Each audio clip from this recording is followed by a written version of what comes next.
Good afternoon, everyone, and welcome to the first webinar in our fall series, From Seeds to Seedlings, starting native plants from seed with Pete Ewins. This webinar is an offering from Project Swallowtail. Project Swallowtail is a collaborative and collective effort to restore habitat in West Toronto by recruiting participants and their gardens, balconies, community gardens, and street medians, sidewalk medians throughout our project area with the hopes of connecting the significant habitat sites that we already have here, such as High Park, the Lakeshore, Trinity Bellwoods, the West Toronto Rail Path, and the many other green spaces in West Toronto. Project Swallowtail is a really great initiative. We have over 350 participants, including 50 block ambassadors who are our super enthusiastic lead volunteers. We have a steering committee composed of 13 people from a variety of local environmental organizations and individuals that are active in native plant gardening and restoration. My name is Kathleen Law. I'm the Integrated Conservation Manager for Pollinator Partnership Canada. And with us tonight, we also have Colleen Cirillo, who is our volunteer coordinator for Project Swallowtail, and she's also one of our great block ambassadors. And of course, tonight we have Pete Ewins, who is our presenter. So Pete Ewins is an ecologist. He's also a block ambassador with Project Swallowtail and has been instrumental in getting this project off the ground and connecting our many friends and neighbors in West Toronto together. So Pete's love for nature goes back to his childhood days in the UK when he was roaming around with I think a terrier puppy, if I remember correctly. He's done extensive work in many different areas in the UK as well as in Canada. Done a lot of work with shorebirds. You might also know Pete by his moniker, Polar Bear Pete, and that's for a lot of the work he's done with WWF Canada, his former home. And we're very lucky to have Pete with us today. The other thing you should know about Pete is that, well, you'll find out in this webinar, is that Pete has set up a DIY homegrown nursery of native plants, and he's pumped over 800 specimens into Project Swallowtail, all out of his backyard and his own pocket. So he really is a block ambassador extraordinaire. Pete, welcome.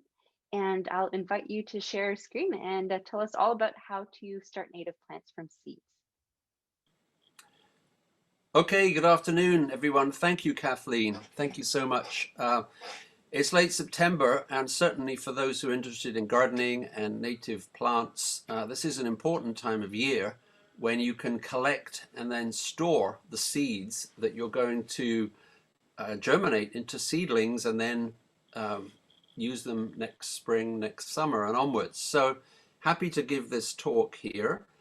One confession right off the bat, that picture at the front wasn't my garden. That's actually West Greenland.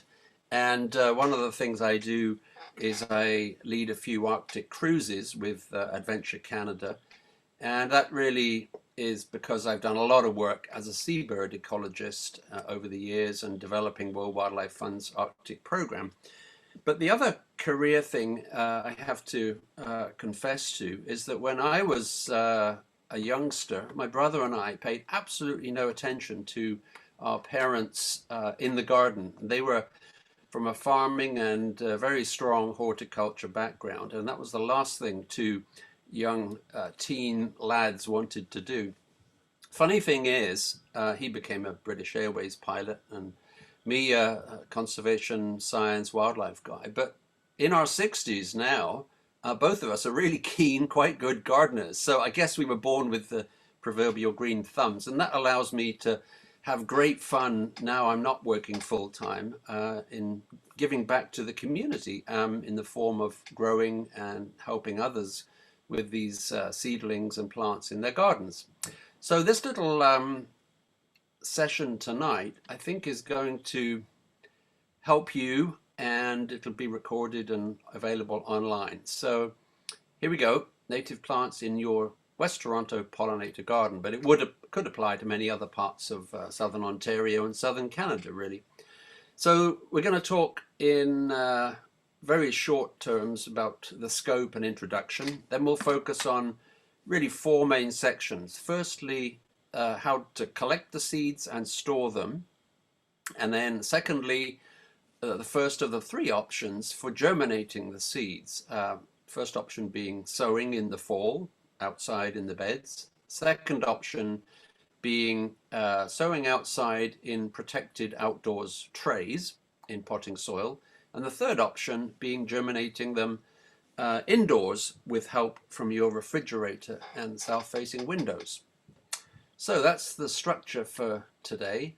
I talked a little bit about me, but basically my motivation now is very high to help reconnect urban-based people, which in North America is about 83% of US and Canadians live in cities, urban areas. And around many of those homes, you have gardens and balconies and other green spaces in people's highly cherished neighborhood where you can actually put much more useful plants in the ground and derive many benefits.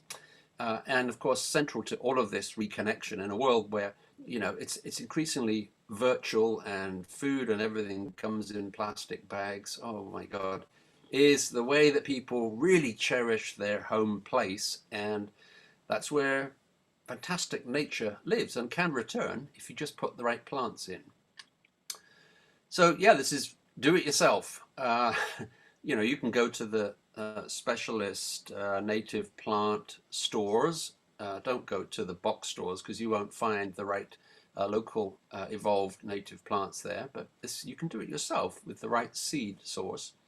We're going to talk about the collection and storage, and then the germination through into the spring. And my main focus today is local gardens and balconies for smaller plants, native herbaceous perennials and maybe small shrubs, but not trees and shrubs. That's a separate topic. So the first section, seed collecting and storage, of course, if you've got in mind a specific garden where you want to collect some seeds and then put the seedlings into in the coming year, it could be yours or your neighbors or family, you have to first understand what the conditions are in that garden. And this is one of the places that many people come unstuck with planting pollinator beds. And the main factors are light. Is it mainly a sunny area or is it mainly a shady area? You also need to know roughly the kind of soil. Is it a coarse-grained, sandy, well-drained soil, or is it thick clay, very fine sediments? And, but the sun and the shade is the main thing. You also bear in mind what sort of color combination you want, what size of plants you want. You don't want a 6-foot plant right at the front of a bed. If you've got a very low border, then you just look for low plants. But you can find information on that. Anyway, so you target species. In West Toronto, there's predominantly many gardens with shady, partial shady conditions. That's what I'm germinating this fall and into the winter and spring, is mainly shade-loving plants. The timing for collecting the seeds really is all the way from June to November. So for the early spring ephemerals that flower in April and May, you're too late by now, September, for collecting seeds from this year. So I collected my wild columbine and Canada anemone seeds in late May through June.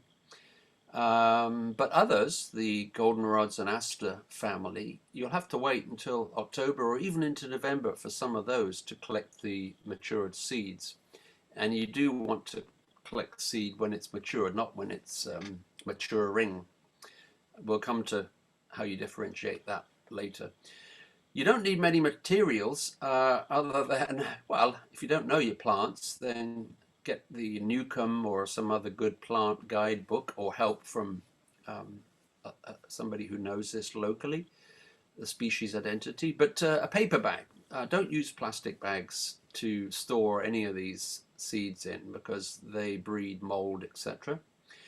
If you're collecting from your own garden, that's okay. But if you're thinking of collecting from someone else's garden or some other property, you really should ask and get permissions. You're not supposed to collect from parks without a permit, of course. And when you collect the seeds, you want to make sure you've written down where you got it from and what the dates are. So we're going to talk a bit later about how you collect. In fact, we're going to go outdoors in this virtual time to some video of seed collections that Colleen and I made in my garden earlier in the year. And then we're going to give you a slide with the additional resources and guidance on it. And there are many good sources, or some not so good resources available there, but there are online websites that I would recommend you go to in that slide, and that'll be there for your reference. So now we're going to go to some videos of collecting 2 species of seeds. Okay, so here we are in a partial shade, partial sun front garden in Roncesvalles. This is Canada anemone, and now 28th of July, great time to be harvesting the seeds. Some of them have dropped already, but here we can see right at the top where the flower used to be, there's a maturing seed head. It's probably got 20 seeds on there, and there's a lot of seeds, so we can just pick this off. Careful, because they're fairly brittle now. And here you can see these seeds they're green at the edges, but in the middle there's a kernel which is already starting to turn brown, and I'm assured that that brown core seed where it's lumpy is the best, and that size, the bigger the better. You can just take those, put them in an envelope, let them dry, and that's your seed already collected. And there's obviously a lot of seed here. Good. Here, coming up for mid-August, and the first of the wild bergamot, Monarda fistulosa heads are drying off. This plant obviously was the first to flower, and when the seed heads get just like that, best thing to do, snap them off. You can put them all in a bag and shake it, but what you're doing is shaking out the tiny seeds. Here, if you crumble it, you can see there, the little pale brown things. All of these guys are seeds, and those will have a good germination rate. Keep them in paper bag and germinate next spring.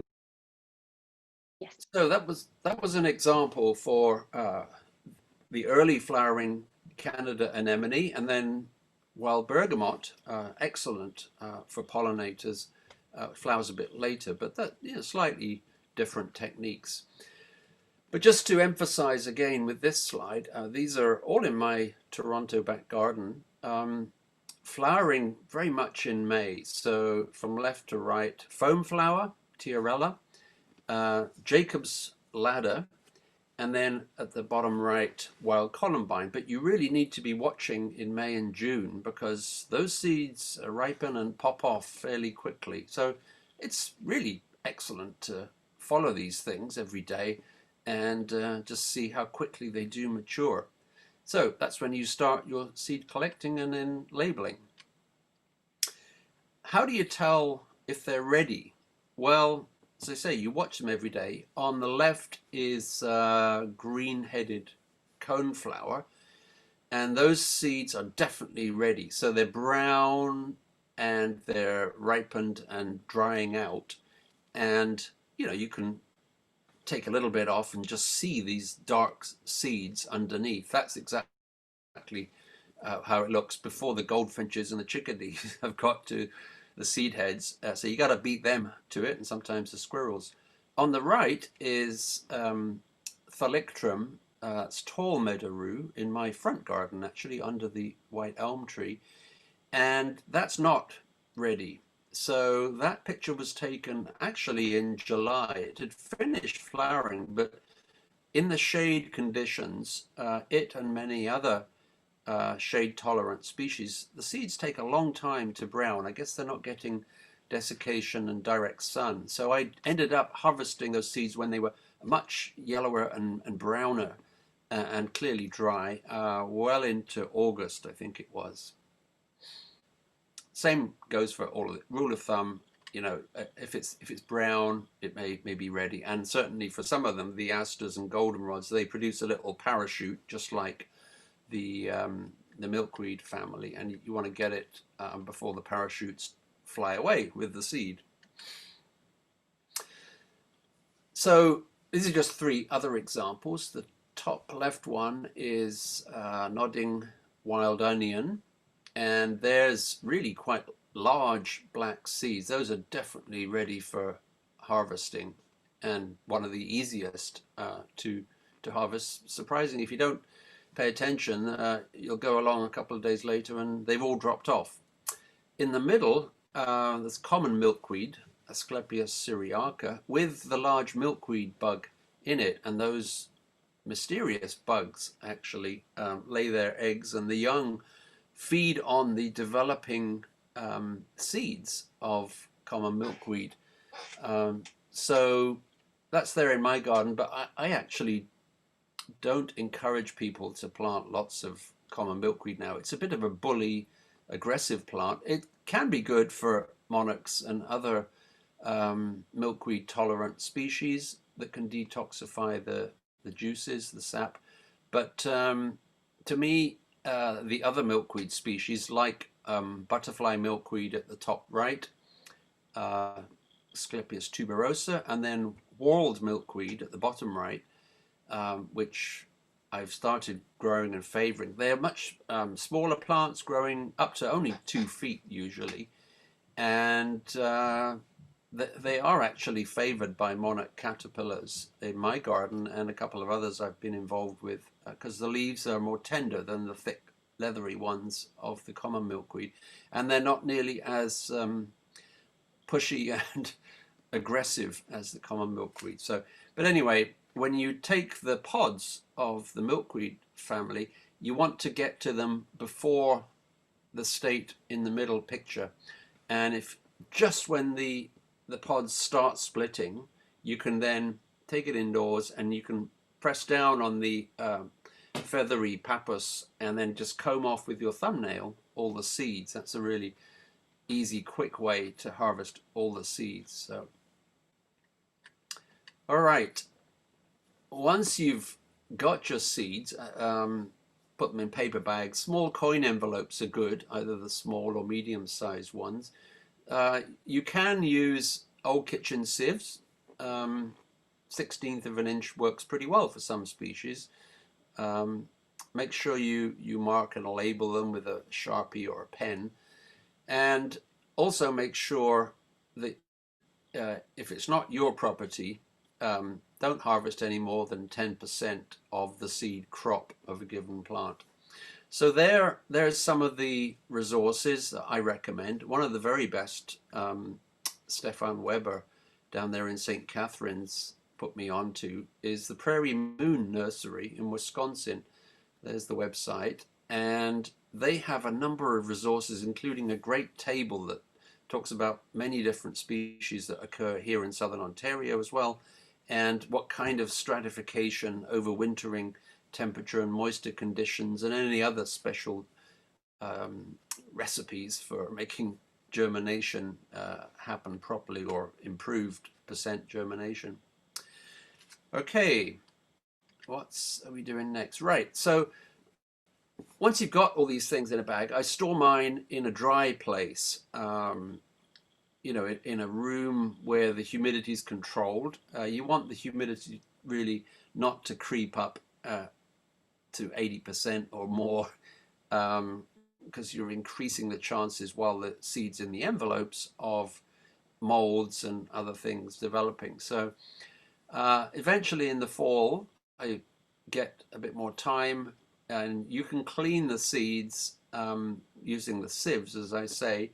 There are special techniques for blowing the chaff off, but for me, I think this is a woodland sunflower. Yeah, you can see there the dark seeds at the bottom. That's That's what the chickadees and goldfinches are after, and you too. You can just pull this off with your thumb, and there are the seeds going through the sieve. And because I don't want necessarily pure seed, I'm happy with the final product down at the bottom there, which is a mixture, because we'll talk about the seed tray technique in a minute. We scatter that, and that's good. Doesn't matter if there's a bit of chaff in there too. Okay, now we're going to play a video showing transferring a grass, Canada Wild Rye, beautiful species, to envelopes. We're in Toronto, West Toronto, and it's the 24th of August, and now it's time to harvest 2 species of Ewins. First one we're going to do is get the seeds of the Canada Wild Rye here, and then in the next clip we're going to do bottlebrush grass, Ewins hystrix. So this is Ewins canadensis, pretty easy. This plant's got a mixture of slightly greenish seeds, which we don't want, but a couple of the panicles here are nice and brown and dry, and I'm going to basically take it off like this, pop it in my envelope, and the individual seeds later I'll be able to plant either in the fall, there it is, or in the spring, and a nice long awn on here that I always plant sticking that way up. So that's it, Canada Wild Rye, ready for 50 or 100 seedlings next year.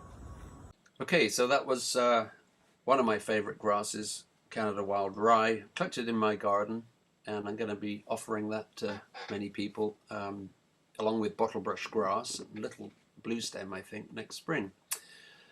Okay, now we're going to move to the germination side. So there's 3, just to remind you, 3 options we're going to cover here.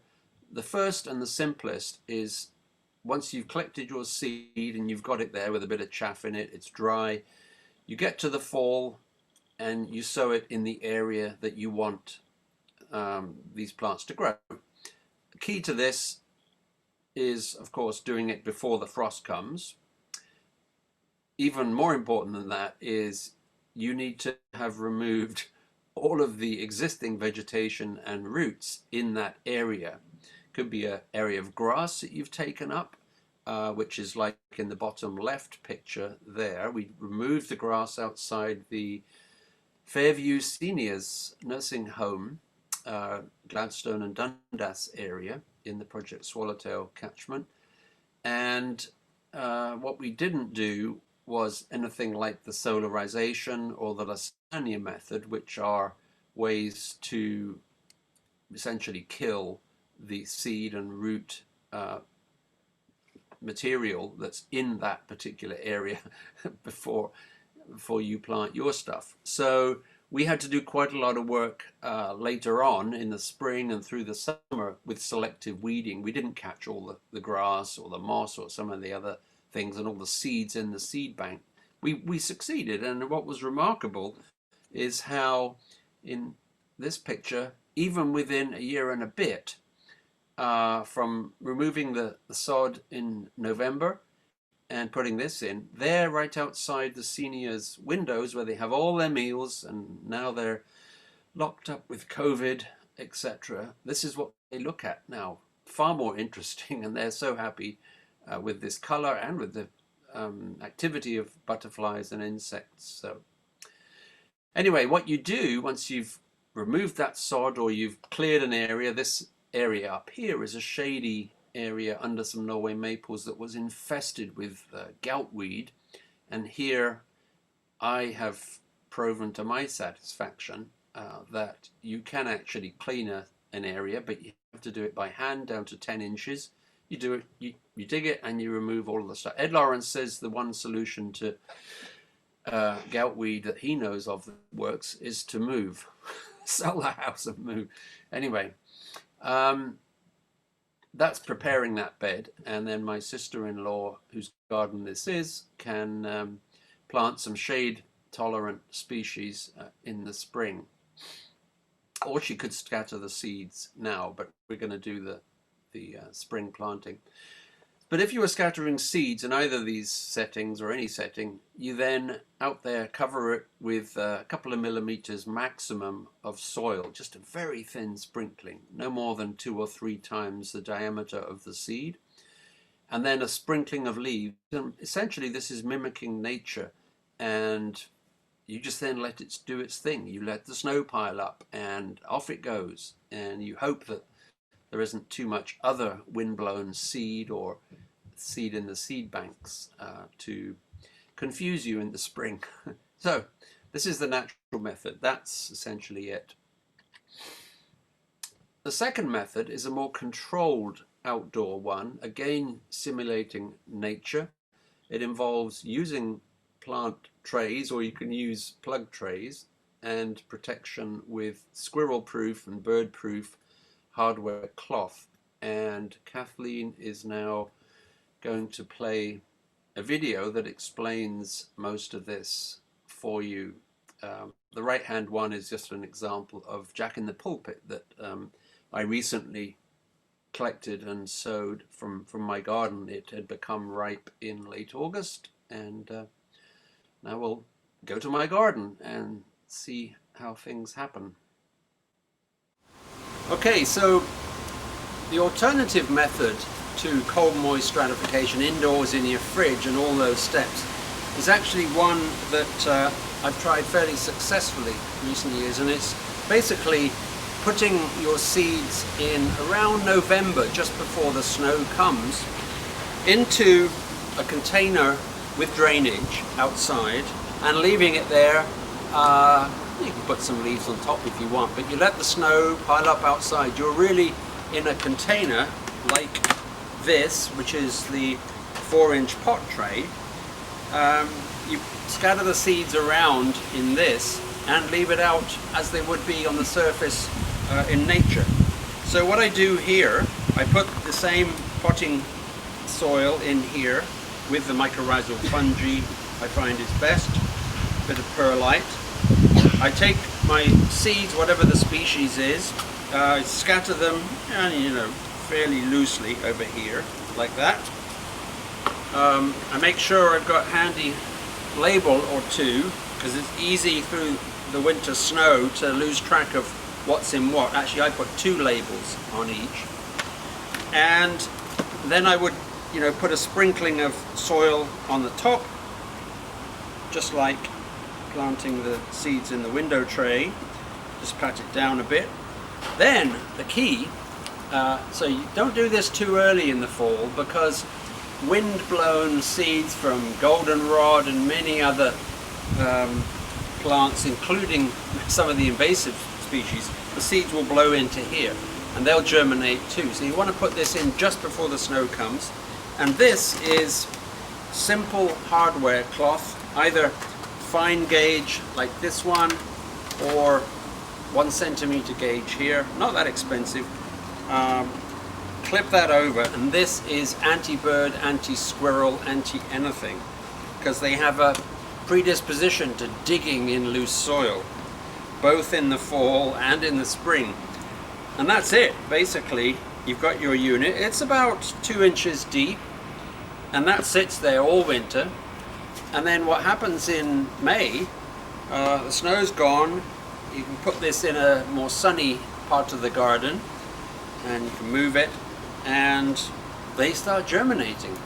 So by early June, if you're lucky, you may have 200 or 300 seedlings in here, and once the roots are established down to the bottom, they'll start moving around, and when the seedlings are about that high, then you can transplant them. That would be a classic looking seedling transplanted out of here into a 4-inch pot in the spring, and thereafter it grows and onwards, and you can give it away or do what you want with it. But that method is actually simpler, and I've found as successful. It's not as fun as germinating them yourself in the fridge and then indoors, but for larger numbers of many of these plants, that's best. So just call it the outdoor tray method. Okay, so that was really my preferred method. I sort of adapted what I saw other people doing, but that is the basis for what you saw in the video for what Project Swallowtail is doing this fall with our kits, seed kits for selected species. good quality potting soil, seeds, light sprinkling of potting soil on the top, cover it with the wire, sprinkle some leaves on, stick it outside, and off you go. So I did that last year, last spring. I had germination like I didn't expect. For that tray on the left, there is Zigzag Goldenrod seed that came up like nobody's business in the tray, and by into mid to late May, having been outside the whole time, that is what it looked like. So then what I was doing was taking each of these 4-inch pot sections, because the roots were, highly competitive by that time, took it out carefully and then separated and planted virtually all of them I could salvage, not disturbing the fine divides of the main root. Put them in potting soil into their own 4-inch pot, and then looked after them that way, again with squirrel guards on top, because I have a family of very eager squirrels who love any soil that's loose. And in the fall, that's kind of what I've been looking at, especially from the second year onwards. Most of these native herbaceous perennials get going into full flower, and Zigzag Goldenrod is fabulous for full or partial shade conditions, this is heart-leaved aster over here too. So you can buy those at the nursery, but you can grow them yourself in quite large numbers from seed.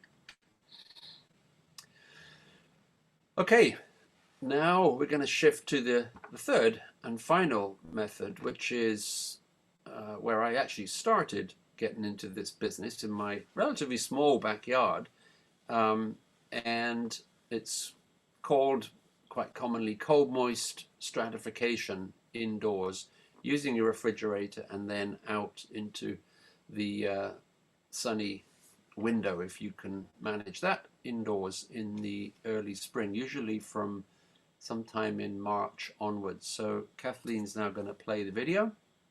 Thank you. Give me the thumbs up signal. Okay, now we're going to run through what you do just around Christmas, New Year.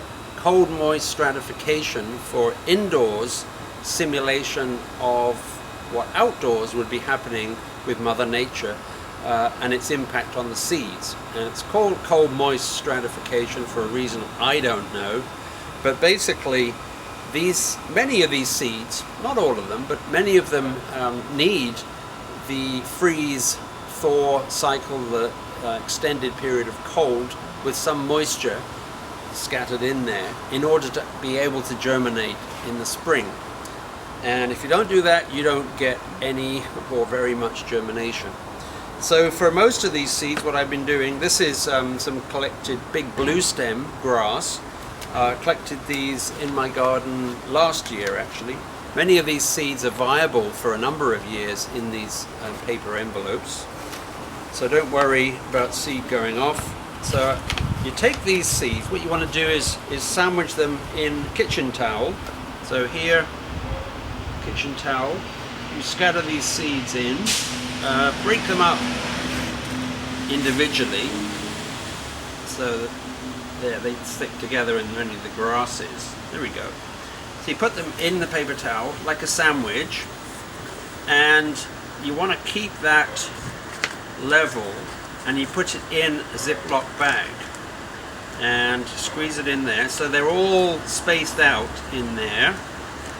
And then just before you zip it shut, you want to put some water in. So I got a spray bottle, you could just dribble water in with a spoon if you wanted, but you moisten it up sufficiently, not overwatered, that's probably enough. Close them up, and then you'll see how the towel moistens. There we go. And the seeds, as it's moist, the seeds are then bathed, immersed in moisture there. They're starting to show through. And basically you put that in your refrigerator in some shelf out of the way of the normal food, along with the other seeds that you want to germinate indoors come March, and you leave it in the fridge for 30 to 60 days. I mean, I do this for 2 months, and occasionally you put it in the freezer for a day, just mimicking cold natural things, and that is pretty simple. Okay, so in that video, those were, I think, purple coneflower, but the same sort of roughly cleaned, sorted seed mix, sandwiched between the paper towels, and breaking seed dormancy through simulating for 30 days or so the freeze and thaw cycle out there through winter.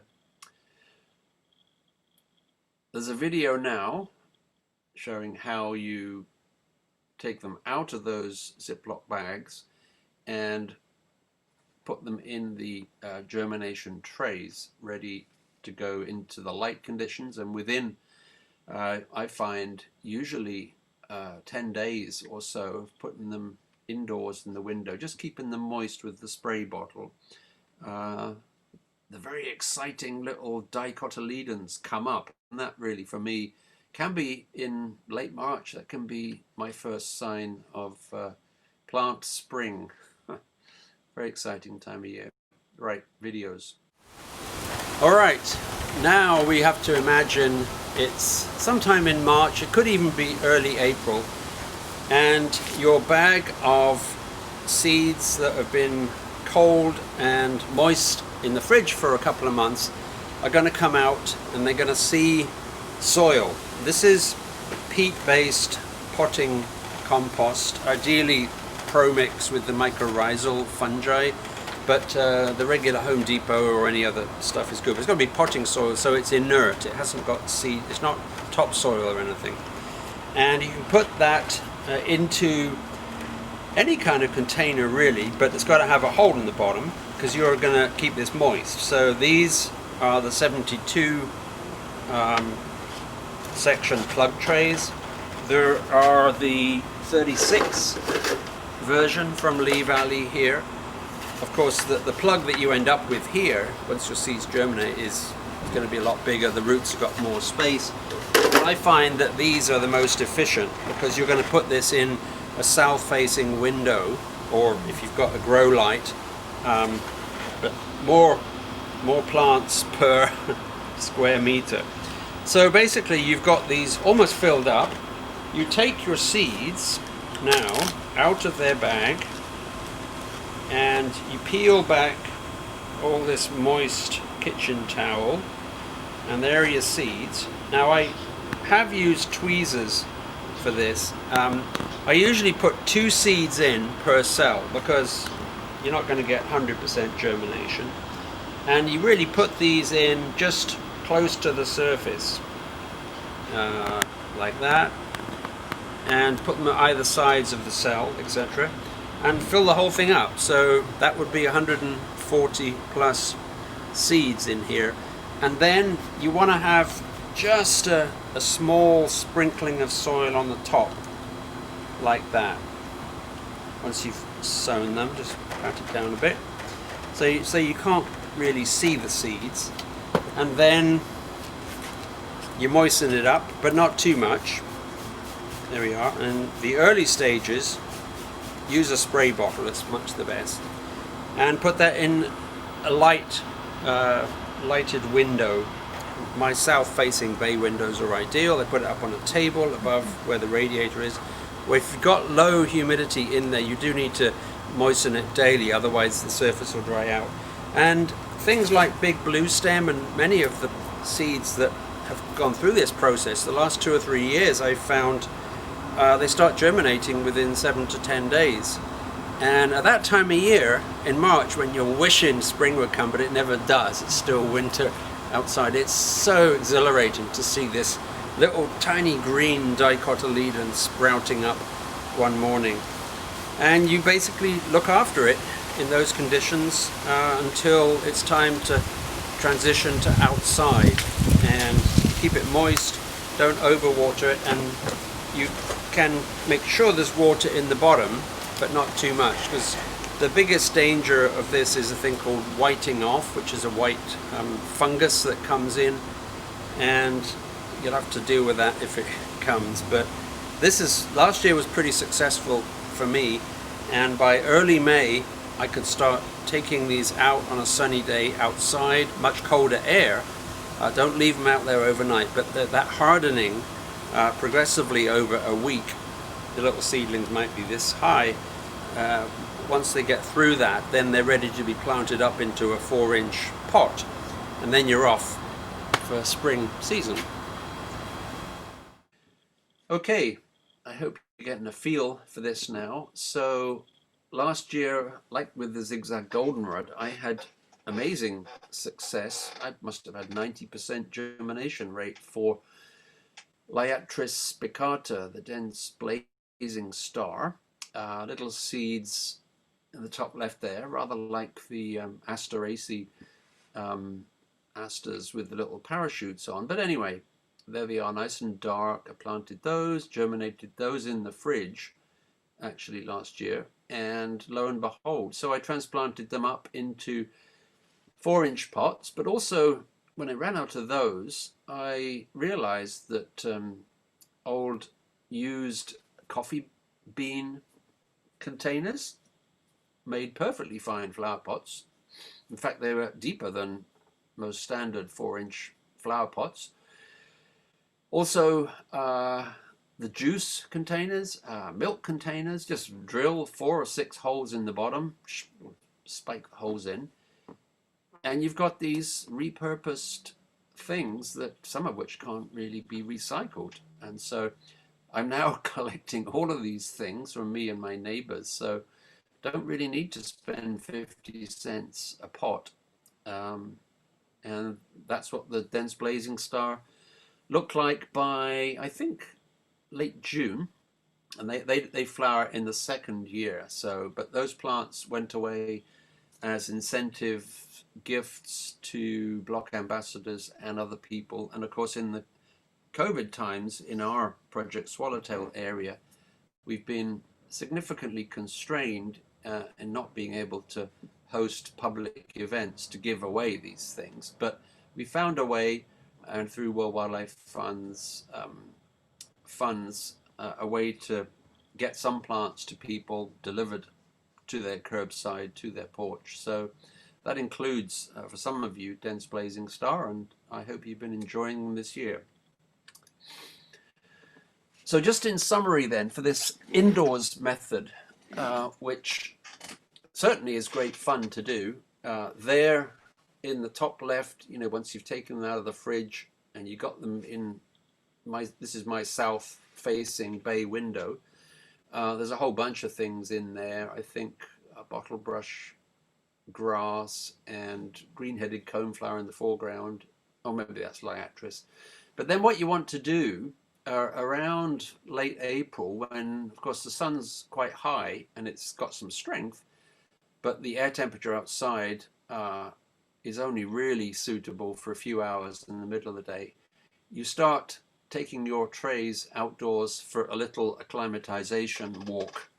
So there I was on my front porch for a few hours, and bring them in overnight. You're essentially getting the plants stepwise used to outdoors life. And the bottom right, there they are on the porch, you know. And of course, when I took them to my backyard, that is Liatris there, you get caught out. It was hail and snow one day in early May, so I had to quickly whip out my Perspex covers, and of course in the bottom left, my squirrel problem was solved when I finally made some big boarded containers within which I put the plug trays and the 4-inch pots, and then I put protective wire over the top. So that's the transition through to the spring. Okay, resource-wise, I fully endorse prairienursery.com. That's an example of the table for species things, and I certainly refer to that just before I'm thinking of picking a species and sowing the seeds and making sure I've got the right treatment. There are generally, 1 or 2 months in the fridge is what you need, and that's outdoors, of course, longer for Toronto climates. Usually there's frost happening in December, January, February, March, but you're mimicking nature to break the dormancy of the seeds. There are other ways of treating the seeds. I mean, New Jersey tea, for example, you have to simulate a hot fire, or you can do that by hot water. Stick the seeds in hot water for 24 hours and then break them out. And others, like pawpaws, you have to nick the seeds and scarify them before you put them out to germinate in the soil. But you can find those by looking at those resources online. And then finally, because we're at late September, the start of the fall, make sure you leave the leaves, because really those are the natural food for the soil that really helps with all of the structure and some of the nutrients in the soil just on an ongoing basis. If you take those leaves away from your beds and export them to the curbside for someone else to go and compost and use, you're denying plants and the soil what they really need. So you can rake off the lawn if you've got it, or you can take other people's leaves actually, but stick it on your beds. And well, I've recently invested in a leaf shredder to accelerate that process, so shredding the leaves into fine pieces. And for next week, Thursday, October the 8th, the next Project Swallowtail webinar is on fall garden maintenance, including leaving the leaves, and that's our very own Sandra Pella giving her career expertise on this. So good luck with that, and with your overwinter composting and all of your fall tidy up activities. And there's my garden, just what it was looking like before this video. So with some nutrients and TLC, you can have those native plants and a profusion of insects and butterflies, including at least 2 of the swallowtail species so far for me. Okay, thank you very much, and I'll hand it back to Kathleen for some questions, I think. Oh, this is great. Thank you so much, Pete, for a very informative and detailed presentation. I'm excited to get my seeds going this winter. Did you want to stop sharing screen and then we can start with our Q&A? We've already got some great questions lined up. Yeah, stop share. There we go. There you go. Excellent. Okay, so Stephanie asks, do you need to insulate the edges of the tray for winter? Good question. No, you don't, because through all of that method, what you're trying to do is to mimic what nature does. And of course, at our latitude, nature has a cold phase that these seeds evolved in, and you just need to let the frost and ice and snow and everything do its natural things. So no insulation at the seed germination stage is needed. Yeah. If you are talking about seedlings, little delicate seedlings in trays, and you're out, as in that picture with the corrugated plastic over, you want to be careful that they don't get, if you get a -10 frost in early May, you're going to have to put a warm blanket over them overnight or bring them in. But they can tolerate something just below 0, but be careful for that when they're seedlings. Yeah. Okay, great. Thank you. So Nadia is asking, when do you place the trays outside? Yeah, you gotta use your best judgment based on the weather forecast. It's kind of easier now because you can see a reasonably good forecast online. And I would say early May. You want to get it out as soon as you can. Don't wait for May 24, which is when I came to Canada, what I was told for vegetables, that may be for vegetables, but for native plants that are adapted to this climate, um, you can start in early May, and some early Mays are absolutely baking and hot with a nice period of rainfall. Others can be surprisingly chilly. So, but what I like to do anyway is to try and get these plants going as early as possible. Um, I suppose I could leave them indoors, but they tend to get more leggy, and you don't want that because that weakens the full plant growth later. So once you put them out into natural light, rather than just them getting leggy looking for a window, then early May is the answer really. But with the caveat about protecting them from the frost if you get a significant frost period. Okay, so that those are for the trays where you've germinated the seeds inside in your fridge in the bag method. Yeah, yeah. But what about the method where you sow the seeds onto the soil and you put those trays Oh outside? right. When do you put those out? Oh, right. Sorry. Yeah, those you want to wait until November, really, because if you put them out too early, uh, a lot of the seeds that are blowing around in the fall winds from goldenrods, but a whole bunch of invasive exotic species, those seeds can land in your trays as well. And then, of course, what happens in the spring, the seeds you want in the tray can come up, but also they can be dominated by windblown seeds that came in, say, in October.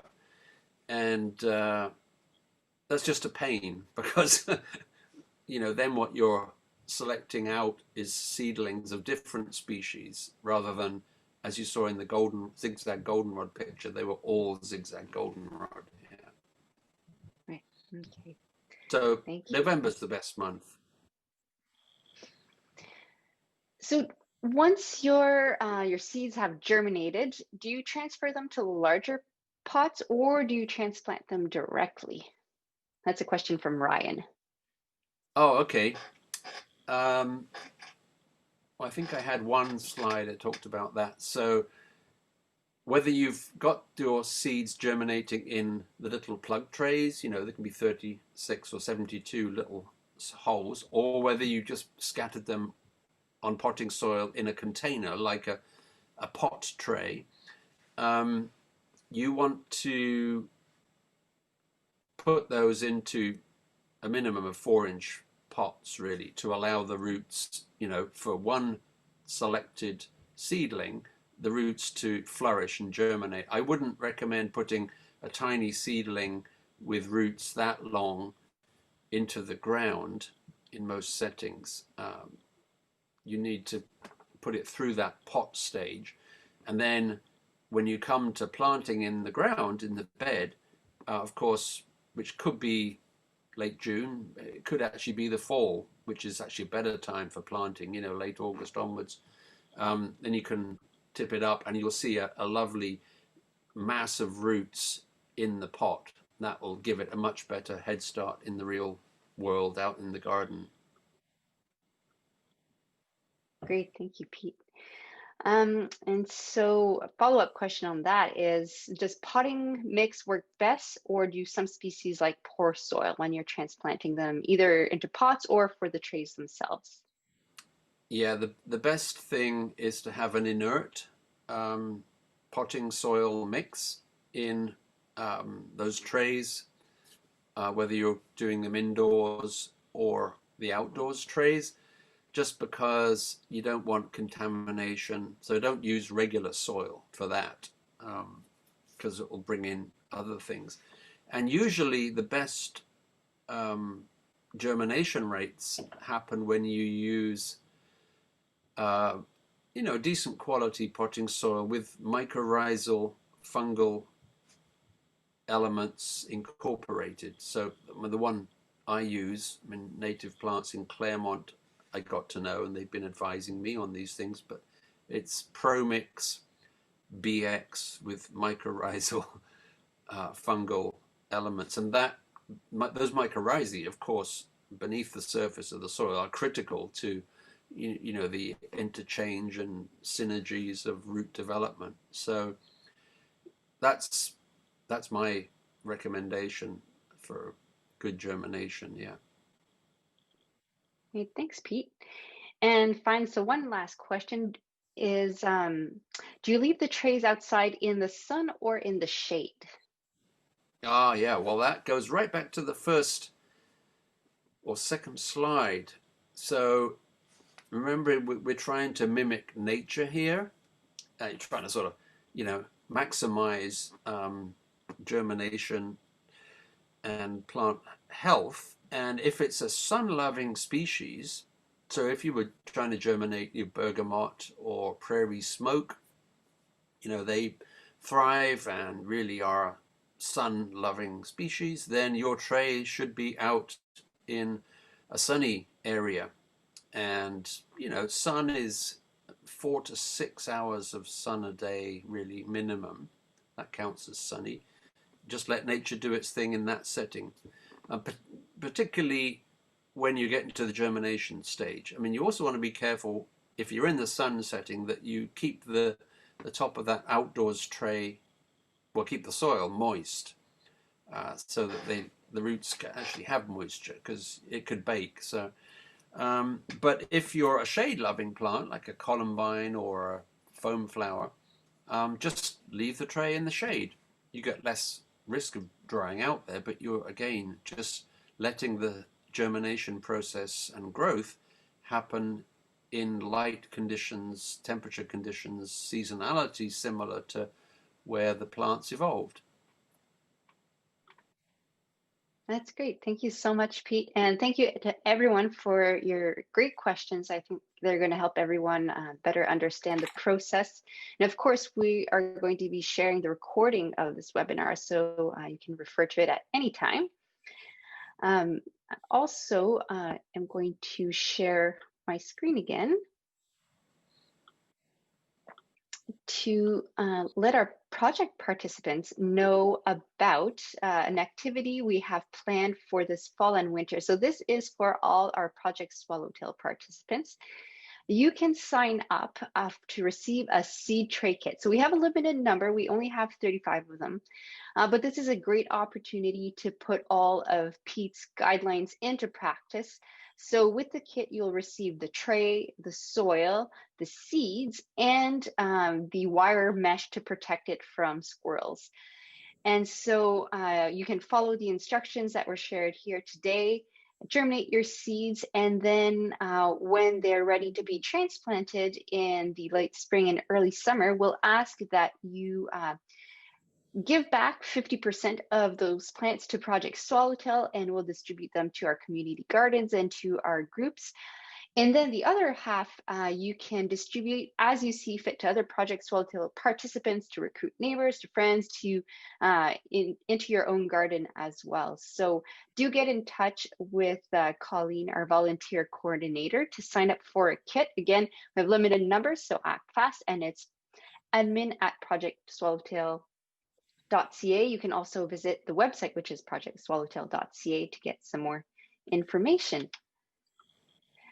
And so I'd like to thank everyone who's joined us tonight, and a very big thank you to Pete Ewins for everything you've done for Project Swallowtail, and in particular for taking the time tonight to share all your great methods for starting native plants from seeds. And we're very excited for this to spread far and wide in our project area and beyond, and to help distribute these seeds and these plants to all our habitat sites.